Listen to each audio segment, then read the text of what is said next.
आज हम सीखेंगे फाइनेंशियल प्रॉस्पेरिटी के बारे में कि फाइनेंशियल प्रॉस्पेरिटी आती कैसे है। खुशहाली, माली खुशहाली। अब अक्सर लोग कहते हैं हमारे घर के हालात इतने खराब हैं कि हमें पता नहीं कि वो कैसे ठीक होंगे। तो कलाम में तो सब कुछ लिखा है कि वो कैसे ठीक होंगे, लेकिन अगर हम उस कलाम को जानते नहीं है तो हम उस पर अमल नहीं कर सकते। और जब तक हमें पता ना हो हम समझ लें कि उस कलाम की तरफ से अंधे हैं।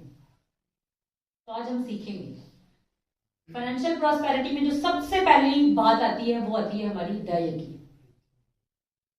अगर खुदावंद कलाम में लिखा है कि दया की दो और मेरा इम्तिहान करो कि मैं आसमान के दरीचों को खोलकर बरसाता हूं कि नहीं, इसको हम पढ़ेंगे मलाकी उसका 3 बाब। हम इसको 7 आयत से पढ़ना शुरू करेंगे। तुम अपने बाप दादा के आम से मेरे आइन से मुनहरिफ रहे और उनको नहीं माना, तो मेरी तरफ रजू हो तो मैं तुम्हारी तरफ रजू हूंगा। रब्बुल फाज फरमाता है, लेकिन तुम कहते हो कि किस बात में रजू हो? क्या कोई आदमी खुदा को ठगेगा? पर तुम मुझको ठगते हो और कहते हो हमने किस बात में तुझे ठगा। खुदावन पूछ रहा है, क्वेश्चन है कि तुम पूछते हो कि किस बात में तुझे ठगा। अब खुदावन उसे जवाब दे रहा है। ये बनी इसराइल से खुदावन ने ये कलाम किया था, क्योंकि वो भी खुदावन की हजूरी में अपनी दया की अपने हदियों नजरानों से उसकी इबादत नहीं करते थे। और जब वो ये काम नहीं करते थे तो फिर वो फाइनेंशियली डिप्रेस रहते थे, मुश्किलों में रहते थे, परेशानियों में रहते थे। क्योंकि जब हम कलाम को रद्द करते हैं तो खुदावन के कलाम में लिखा है जो कलाम को रद्द करता है उस पर खुदावन की बरकत नहीं होगी। कलाम को रद्द करना मतलब आपके ऊपर से बरकत का उठ जाना।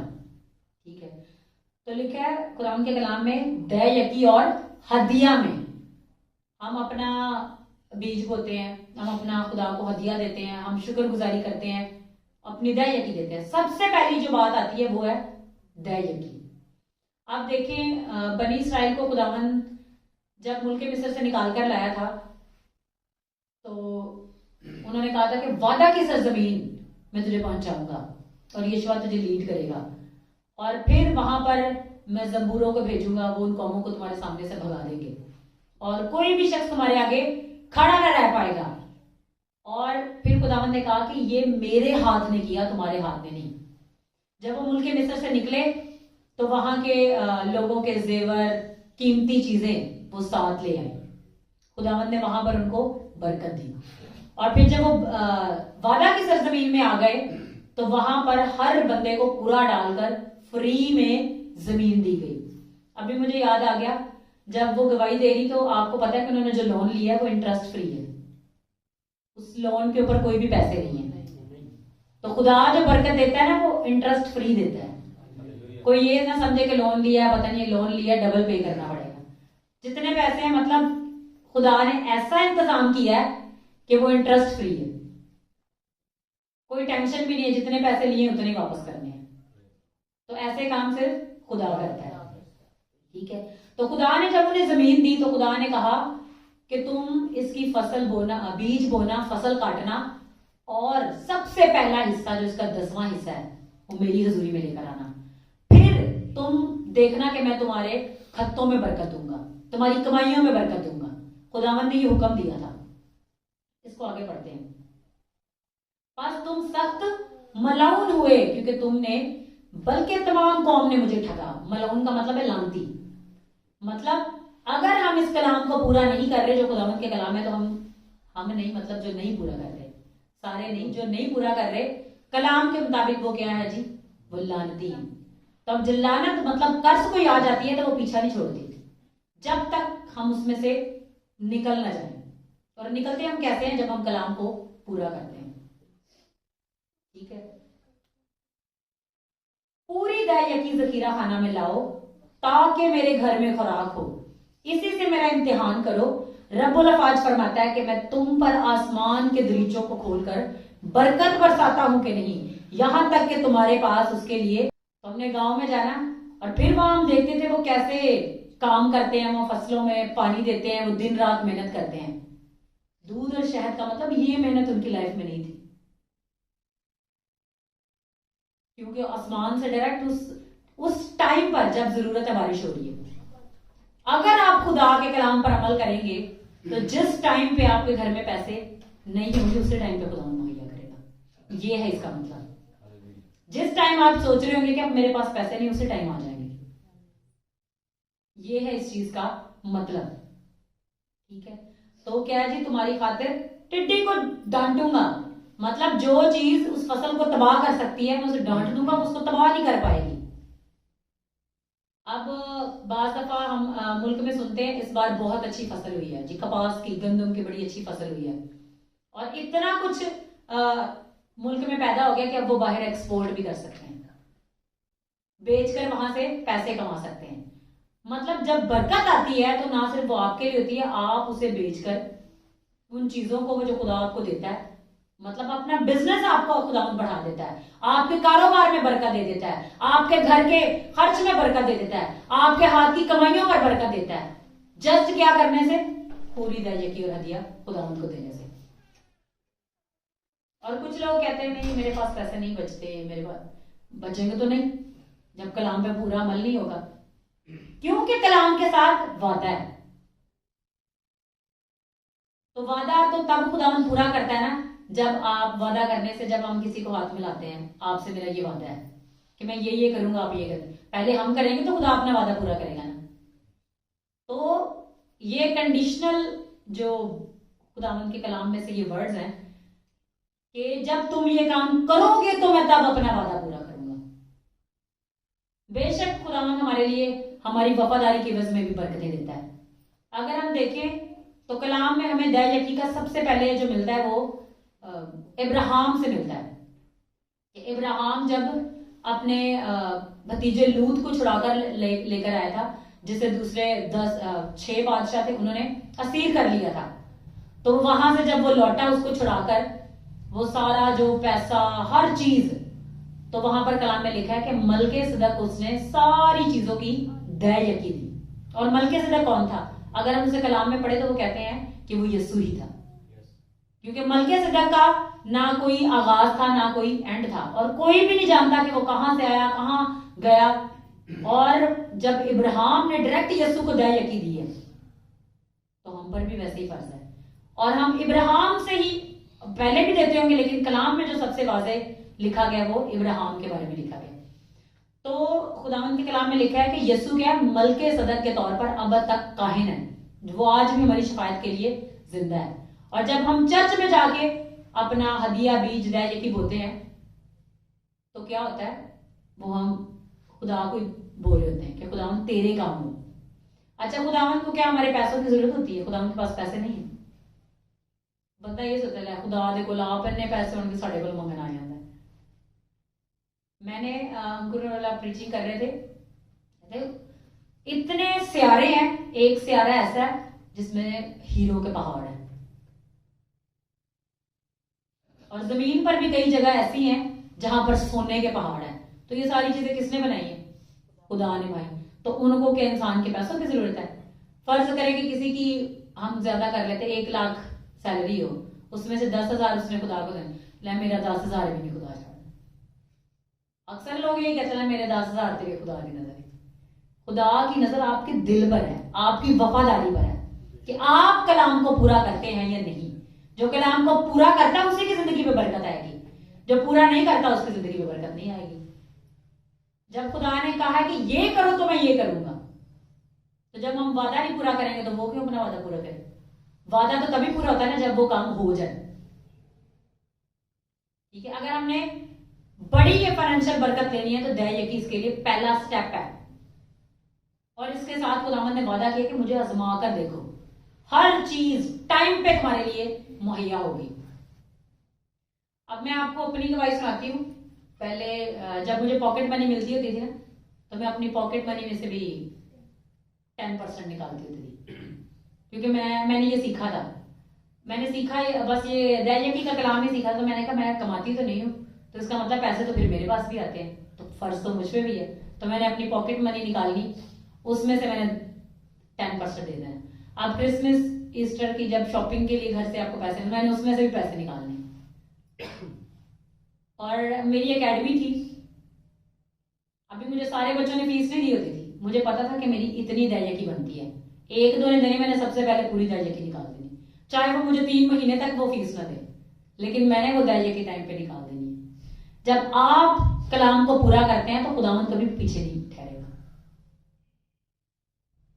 और बाद दफा ऐसे ना कोई मुझसे गलती हो जानी तो मैंने बीज बोना कि खुदावंद ये मेरी माफी के लिए। जब आप उस पैसे को अपने लिए अजीज नहीं रखेंगे तो खुदावंद कैसे आपके ऊपर बरकतों को बरसाने से दूर रहेगा। तो हमें क्या होता है, हम खुदा को कैसे आजमाते हैं ऐसे। अब रात को यासर ने जब सैटरडे हमारी जो मीटिंग थी उसमें इसने बीज बोया, जब हमने इसके लिए प्रेयर की तो मैंने देखा कि फरिश्तों ने आके वो बीज पकड़ा है।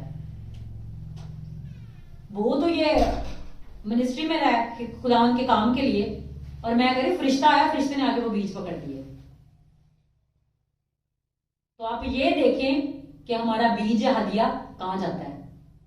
जहां जाता है वहीं से बरकत आनी है, अगर वहां पर पहुंचेगा नहीं तो बरकत कहां से आनी है। तो खुदावन को सबसे पहले कलाम में जो हम भी एक आयत बोल रहे थे कि अपने सारे दिल, अपनी सारी जान, अपनी सारी अकल और अपनी ताकत से खुदावंद अपने खुदा से मोहब्बत रखो। अगर हम में अकल आ गई तो हमें पता है कि खुदावंद के कलाम में ये लिखा है, ये मैंने पूरा करना है। ठीक है, अब हम इसको इमसाल की किताब में पढ़ेंगे। इमसाल 3 बाब।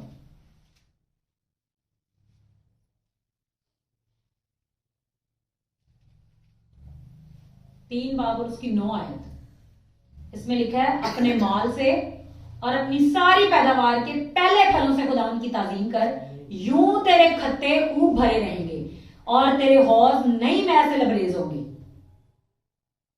मतलब अपने माल से हदिया कह लें, और अपनी सारी पैदावार, मतलब कोई आपका बिजनेस हो, आपका कारोबार हो, आपकी नौकरी हो, उसके पहले फलों से खुदावंद की ताजीम कर, उसकी शुक्रगुजारी कर। खुदावंद ये जो तूने मुझे दिया है उसका मैं 10वां हिस्सा, मतलब जो तूने मुझे बरकत दी है, क्योंकि 10वां हिस्सा खुदावंद के कलाम में लिखा है कि वो खुदा का ही पैसा होता है, वो हमारा पैसा नहीं होता, वो खुदा का पैसा होता है।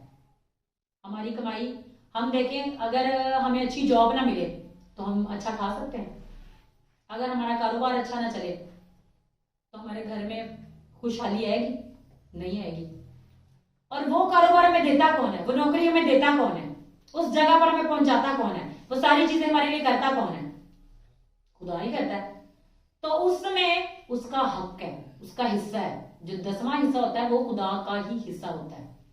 मतलब हमने वो 10वां हिस्सा जो खुदा का हिस्सा होता है वो भी अपनी जेब में। खुदा के कलाम में लिखा है कि तुम अपने पैसे को क्या करते हो, सुराखदार थैली में रखते हैं। वो जो सारा पैसा अपनी जेब में, वो नीचे से जेब फटी होगी, सारा निकल जाएगा, ना आपके काम का रहेगा ना किसी और काम का। फिर कहना जब महीने के तो अभी 10 दिन भी नहीं गुजरे सब छुट्टी हो गई। क्यों? क्योंकि कलाम की नाफरमानी होती है। जहां जहां पर कलाम को तोड़ा जाता है, जहां जहां पर कलाम की नाफरमानी होती है, वहां वहां पर दुश्मन को मौका मिलता है कि आपकी लाइफ में वर्क करे। खुदावंद के कलाम में लिखा है कि जो कोई दीवार में रखना करता है सांप उसको डसेगा। तो दीवार में रखना मतलब कलाम को तोड़ना, नाफरमानी करना। तो फिर मतलब वो जो सुराख कर दिया सांप को तो मौका मिल गया, तू खुदा दा हिस्सा नहीं देता था, फड़ मैं भी हूं, तेरा भी नहीं तेरे को रहने देना। मुझे एक गवाही याद है, मैंने अपने चर्च में सुनी थी। अंकल अनायत थे, उनके जो दामाद थे वो 10 पढ़े हुए थे, मैट्रिक थी वो उनकी। तो वो कहते हैं एक जगह पे कंपनी में वो जॉब करते थे। तो ऐसा हुआ कि वो अपनी प्रॉपर पूरी तैयारी खुदा को देते थे, जितनी भी उनकी थी, कोई फैक्ट्री जिसमें वो जॉब करते थे। तो कहते जॉब करने के दौरान ऐसा हुआ कि उन्होंने ना बहुत सारे वर्कर्स को निकाल दिया, जितने भी उस कंपनी में काम करते थे। बड़े बड़े अफसरों को निकाल दिया, मैनेजर को, बहुत से लोगों को। तो उस बंदे ने कहा इन बड़ों को निकाल दे तो मुझे भी निकाल देंगे। तो क्या हुआ कि वो बड़ों को निकाल के उन्होंने उनको नीचे से प्रमोट करके ऊपर लेके आ गए। और वो कहते हैं ये सब इसलिए हुआ कि वो पूरी दर्जे की खुदा को देता था। अब मैनेजर की आप कह लें कि हम मिनिमम क्वालिफिकेशन भी लगाए तो क्या होगी, बीए हो जाएगी, चलो मास्टर्स भी हो जाए। अब मास्टर्स वाले की जगह एक मैट्रिक वाला जाके वर्क कर रहा है, और वो सैलरी जो वो ले रहा था वही ले रहा है। तो ये बरकत कैसे आती है? जब हम खुदा का हिस्सा खुदा को देते हैं।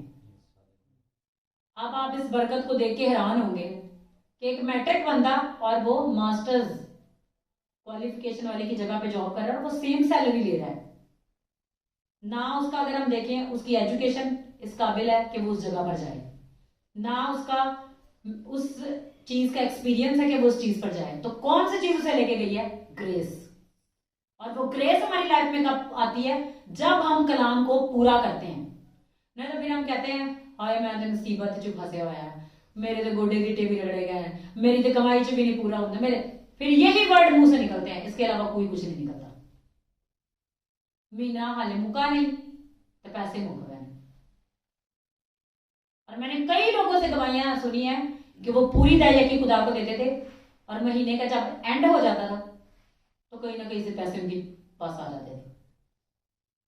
और एक खादिम थे, वो अपनी पूरी दया देते थे और वो खुदा की खिदमत करते थे साइकिल पर। वो आर्मी में थे, कोई लो रैंक की उनकी जॉब थी। तो कहते हैं कि उनकी जो इनकम थी ना वो पहले हफ्ते में खत्म हो जाती थी, बच्चों के स्कूल फीसें सब कुछ, और वो पूरा महीना कैसे चलता था उनको खुद भी नहीं पता। अब एक बंदे की इनकम पहले हफ्ते में खत्म हो जाती है, उसने दया की भी निकाल ली, सब कुछ निकाल लिया। अब महीने के चार चार हफ्ते होते हैं, एक हफ्ता तो निकल गया, अब 3 हफ्ते किसने पूरे किए? खुदा ने। तो लोग कहते हैं पैसे ना हुए थे कि चलेगा की बनेगा की। भाई जिसको पैसे दिए उसने वादा किया हुआ है कि वो जो बनेगा वो मैं खुद देख लूंगा। ठीक है, तो हम क्या करते हैं जब हम अपने हदी और दयाकी को नहीं खुदा को देखते, तो जैसे यहां पर लिखा ताजीम करो, हम क्या करते हैं खुदा की, इसके उल्टे जो भी वर्ड है वो आप लगा लें, मैं नहीं लगाऊंगी। ठीक है, मतलब हम खुदा की इज्जत तो नहीं कर रहे, बाकी आप खुद ही समझदार हैं। ठीक है, जब हम कलाम के अंदर कहते हैं, ये कलाम जो है ना ये पूरा का पूरा, एक आप देखें जब रोड पे आपने बाइक चलानी होती है या कार ड्राइव करनी होती है, बड़ी व्हीकल, हर एक के लिए अलग अलग लाइसेंस बनवाना पड़ता है। उसके लिए पहले ट्रेनिंग लेनी पड़ती है, और फिर किसी का 5 साल का लाइसेंस होता है, किसी का 1 साल का लाइसेंस होता है। उसके ऊपर सारे रूल्स एंड रेगुलेशन लिखे होते हैं, किस ट्रैफिक लाइट पे रुकना है, किस इशारे पे कैसे मूव करना है, किस जगह पर पहुंचकर गाड़ी कहाँ पर पार्क करनी है। ये मुझे इसलिए पता है क्योंकि मैं ड्राइविंग सीखने गई थी, तो उन्होंने मुझे सारी चीजें सिखाई थी। जब उन्होंने मुझे सिखाया तो मैंने कहा वाकई जो लोग ऐसे नहीं करते वो तो फिर वाकई में एक्सीडेंट करते हैं, क्योंकि जो चीज हमने सीखी है उसने क्या किया, हमें बचा लिया। तो ये कलाम जो है ये वही रूल्स और रेगुलेशन है जिसने हमें एक्सीडेंट से बचा लिया, जिसने हमें मुसीबत से बचा लिया। ये हमारा जिंदगी पर जिंदगी गुजारने का एक तरीकाकार है। जो लोग कलाम नहीं पढ़ते वो इसको जान नहीं पाते, जो इससे दूर रहते हैं मतलब वो खुदा से दूर रहते हैं। बाज लोग कहते हैं वो दुआ ही करते रहते हैं, उनको कलाम का इल्म नहीं होता। मैं एक अंकल को जानती हूँ, वो बिल्कुल अनपढ़ थे, लेकिन उनको कलाम ऐसे याद था। कभी हमने उनके घर जाना, उन्होंने बोल के हमें वर्ष बतानी ये कलाम में से निकालो, और वो अनपढ़ थे, कलाम वो पढ़ नहीं सकते थे। हम लोगों ने हैरान होना इन्होंने कैसे याद किया हुआ है। एक बंदे के अंदर क्वालिफिकेशन नहीं है, वो पढ़ नहीं सकता कलाम को, लेकिन कलाम के हवाले याद है, वो पूरी आयत बोलकर पूरी वर्ष को कंप्लीट करता था। तो क्या हर चीज का एक अलग रिवॉर्ड है। ठीक है, अब हम इसको तवारीख में से देखते हैं।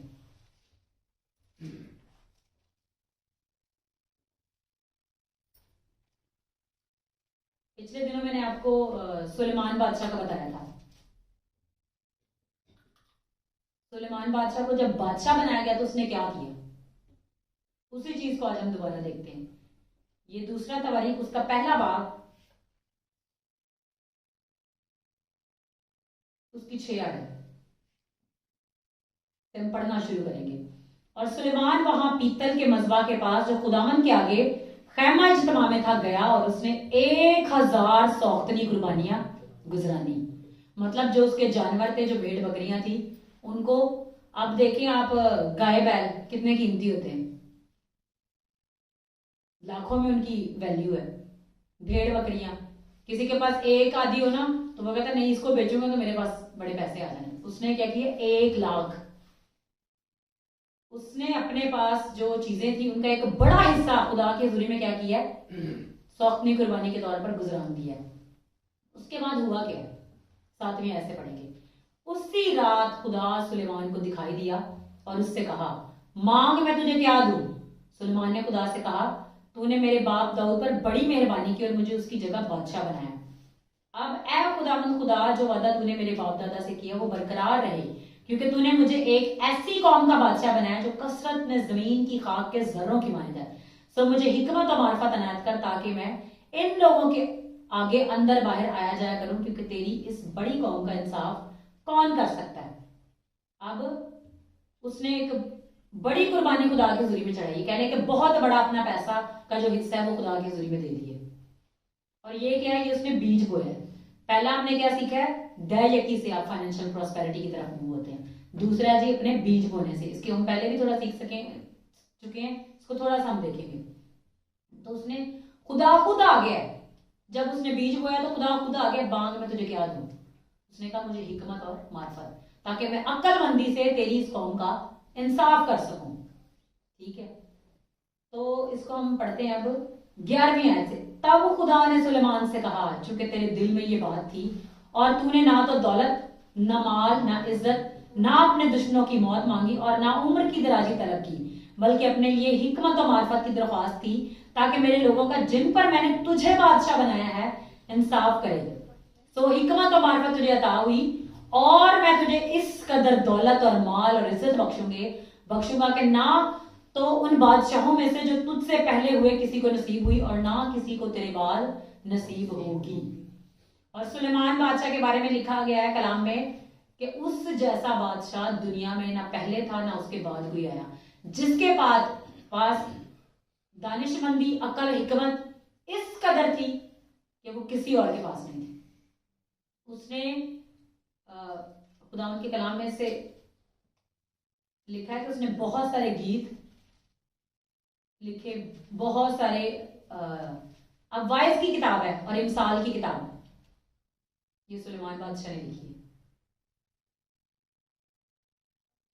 और जो कोई इमसाल की किताब को पढ़ता है, ये मैं आपको अपने एक्सपीरियंस से बताती हूँ। जब मैं मैट्रिक में थी तब मेरे कजन ने मुझे कहा कि तुम बाइबल तो इतनी ज्यादा पढ़ती हो तो ऐसा किया करो कि डेली इमसाल का एक चैप्टर डेली पढ़ा करो।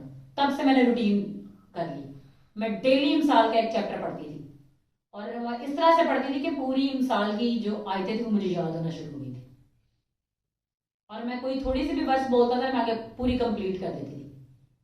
तो मैं उसको डेली बेसिस पे पढ़ती थी और ऑटोमेटिकली वही अकल जो उस बंदा के अंदर थी वो आपकी लाइफ में ट्रांसफर होना शुरू होती। आपको वो चीजें हिकमत से करना कैसे है, क्योंकि कलाम जो है वो खुदा के मुंह की बात है और उसने उस हिकमत, अकलमंदी और दानिश को खुदा के रूह के हदायत से लेके लिखा था। ऐसी हिकमत जो किसी और के पास नहीं। सबा की मलका दूर से उसकी हिकमत सुनने को आई और बहुत बेशकीमत खजाना अपने साथ लेके आई उसे नजर चढ़ाने के लिए।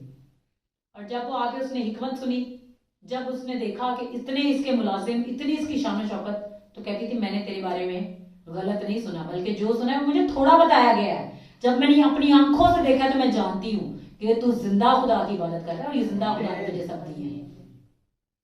तो क्या किया उसने, बीज बोया खुदा की हजूरी में। बीज बोने के बाद मांगा खुदा से, वो तो दिया ही है, हिकमत दी, दानिशमंदी दी और उसके आम में अब वो ढालें होती हैं, जैसे जंग में लोग जाते हैं ना तो आगे ब्रेस्ट ऐसे वो फौजी करते हैं, शील्ड नहीं है, उसको क्या कहते हैं उर्दू में तो ढाल ही कहते हैं, तो वही है। तो वो सोने की बनवाई उसने, जितने जंग पर जा रहे हैं उनके लिए उसने ढालें सोने की बनवा ली। उसके घर के, उसकी मेज के सारे बर्तन, चम्मच, देगे, बेलचे, हर चीज सोने की। और सोना इस कदर था कि कहते 1 साल में 6000 कंतार सोना उसके पास हर साल आता था। और देवदार के जो दरख्त थे वो कीमती दरख्त होते थे, स्नोबर की लकड़ियां, कहते हैं दूसरे मुल्कों के बादशाह गिफ्ट में भेजते थे उसको ये सारी चीजें, और फिर वही दरख्त उसने अपनी उस सारे अपने उस शहर में जहां वो रहता था उस मुल्क में उसने लगाना शुरू कर दिए। ये किसने दिया? खुदा ने दिया। जो कोई उसके कलाम पर अमल करके उसके साथ वफादारी से चलना शुरू कर देता है, ये वादे उसकी लाइफ में, आज मैं आपकी लाइफ में प्रोफेसी कर रही हूं, डिक्लेयर कर रही हूं कि ये पूरे होंगे। बाज लोग कहते हैं कि हम निदाई की भी दे रहे हैं लेकिन कुछ नहीं हो रहा, लेकिन जो आज मैं आपकी लाइफ में बोल रही हूँ, जो लोग इस कलाम पर चलेंगे वो नेक्स्ट ईयर में अपनी ऐसी बरकतों के देखेंगे जिन्होंने जिंदगी के पैदा होने से अब तक नहीं देखी। क्योंकि मुझे पता है, मुझे खुदावंद ने पहले ही बताया था कि फाइनेंशियल प्रॉस्पेरिटी को मैं भेजूंगा बहुत ज्यादा। अब मैं आपको बताती हूँ, मैं बहुत सालों से मैं अपनी फाइनेंशियल प्रॉस्पेरिटी के लिए बीज बो रही हूँ, और इतना मैं फाइनेंशियल बीज बोने के बावजूद इतना मैं फाइनेंशियल नीचे थी कि मेरे पास पैसे होने के बावजूद भी पता होता था कि पैसे नहीं है। अब मैं इंस्टीट्यूट ISP यूनिवर्सिटी में पढ़ती थी, वहां पर मैंने अपनी हर 6 माह बाद मैंने फीस पे करनी होती थी। मैंने वो फीस खुद ही सारी पे की, तकरीबन 5 लाख के करीब। मैं अपनी एकेडमी में चलाती थी। तो पहले मैंने खुदा से कहा कि खुदावंद मैंने 2 साल मास्टर्स के बाद एजुकेशन छोड़ी है, 2-3 साल, तो जाहिर है उसके बाद गैप आ जाता है। मैंने प्रेयर की और भाई प्याज से मैंने कॉल में बात की। मैंने कहा मैंने आज एग्जाम है तो मैंने एग्जाम देने के लिए जा रही हूँ। तो मुझे कहते हैं मैं देख रहा हूँ कि आपके 60-70 से नंबर ऊपर नहीं आ रहे। मैंने कहा, उन्हें नहीं बोला, मैंने अपने दिल में कहा ये मैं सारा कैंसिल करती हूँ। मैंने जब 80% से ऊपर नंबरों के लिए तैयारी की है तो मेरे नंबर कैसे कम आ सकते हैं? तो मेरे नंबर 85% थे।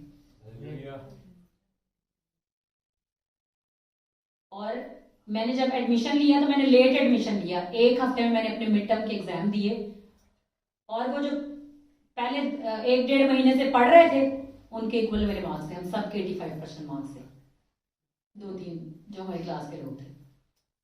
तो मैं क्या करती थी, अपनी स्टडी के लिए, अपनी हर चीज के लिए बीज बोती थी। ये मैंने बहुत देर से सीखा हुआ है।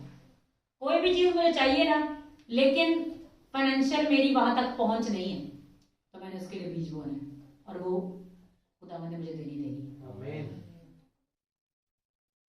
तो क्या है, जब हम बीज बोते हैं तो उसके लिए पीछे प्रेयर भी करनी पड़ती है। लेकिन बहुत सी चीजों के लिए मैंने बीज बोया लेकिन मैंने उसके लिए प्रेयर नहीं की। तो इसी मंथ मैंने अपनी फाइनेंशियल बहाली के लिए कि खुदावंद मुझे और ज्यादा फाइनेंशियल प्रॉस्पर करे, मैंने बीज बोया। तो खावर देख रहा था कि मैं देख रहा कि दरख्त है बहुत बड़ा है, वहां पे बोतलों के अंदर पैसे लटके हुए लेकिन वो बोतलें बंद है। मैं बहुत अरसे से बीज बो रही हूँ, दरख्त भी बढ़ चुके हैं लेकिन वो बोतलें बंद है। मैंने कहा ये क्या सिस्टम है, पैसे भी आ गए लेकिन बोतलें बंद है, अब इनको खोलना है। मैंने उनको खोलने के लिए बीज बो दिया कि खुदावंद अब ये बोतलें खुल जाए। तो मुझे पता है नेक्स्ट ईयर मेरा फाइनेंशियल ब्रेक थ्रू कर।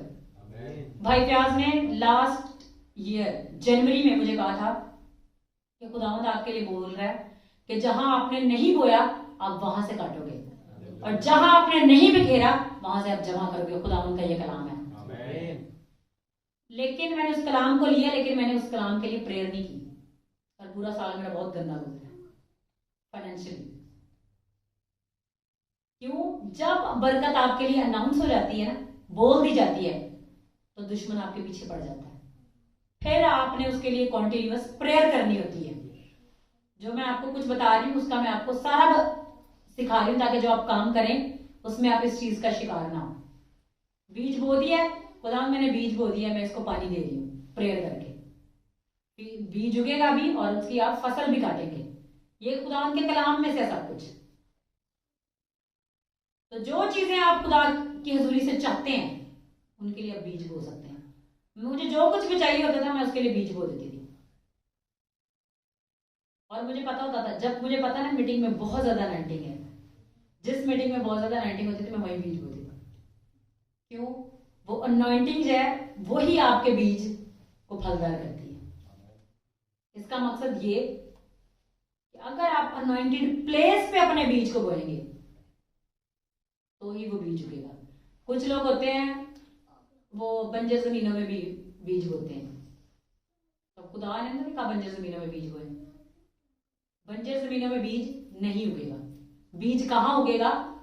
जरखेज जमीन में। मैं नहीं ये कहती कि आप यहां ही बीज बोए, जहां आपको लगता है कोई मिनिस्ट्री, कोई खादिम प्योरली खुदा के साथ चल के रूहों को बचा रहा है, जो खुदा का काम वो कर रहा है, वहां पर बीज बो, खुदावंद उसकी फसल उगाएगा। जो जहां पर खुदावंद आपको कहता है, जहां पर आपके अंदर से वो आता है, दिल में आता है, उसके बाद आती है शुक्रगुजारी। आप देखें, आप खुदा से कोई चीज बहुत बड़ी प्रेयर कर रहे हैं कि खुदा मेरी जिंदगी में ये कर दे, मेरी जिंदगी में ये कर दे, और क्या होता है? वो एकदम हो जाती है। फिर शुक्रगुजारी, खुदावंद ये मैं शुक्रगुजारी लेकर तेरी हजूरी में। कलाम में ये लिखा है, हदिये से, नजराने से, दयकी से, शुक्रगुजारी से उसकी ताजीम करो। ठीक है, पहले हमने सीखा दयकी, फिर बीज बोना, अब शुक्रगुजारी। और इसके हिसाब से मैं आपको और भी एक चीज बताती हूँ। मैंने चर्च में ये अपने सीखा था कि कोई भी बंदा, उसका कोई काम नहीं ना हो रहा होता, ये मैं आपको खुदा की वैसे शुक्रगुजारी, पैसे से नहीं, वैसे शुक्रगुजारी की बात बता रही हूँ।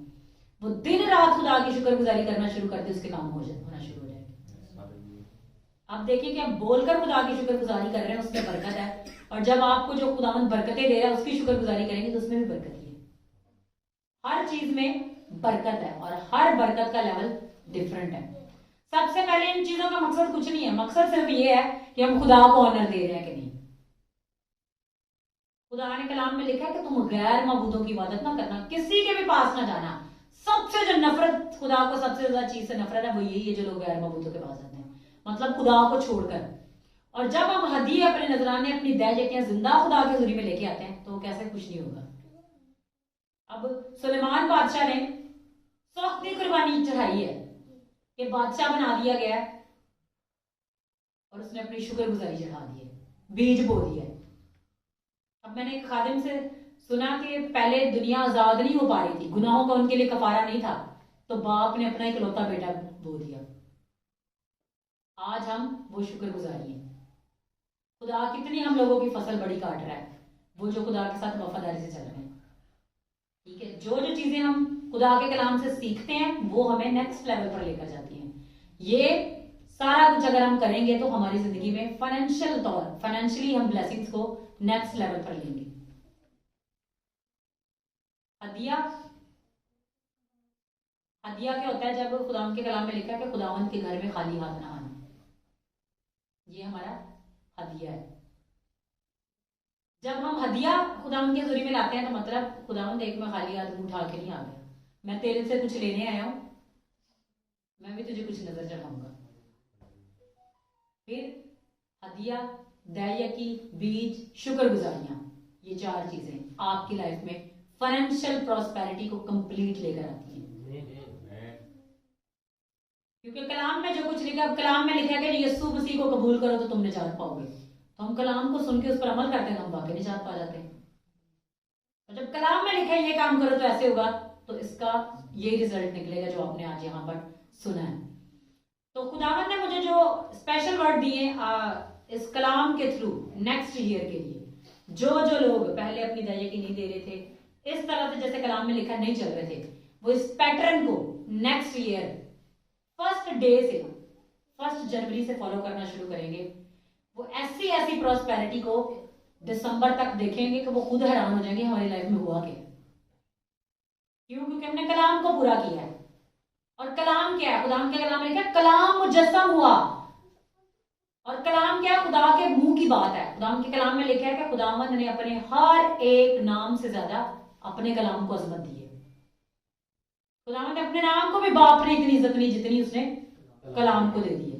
तो इसको जो पूरा करेगा उसकी लाइफ में कोई बरकत रुकेगी? कोई बरकत नहीं रुकेगी। ठीक है, हम सब अपनी आंखों को बंद करें, अपने सरों को झुका लें।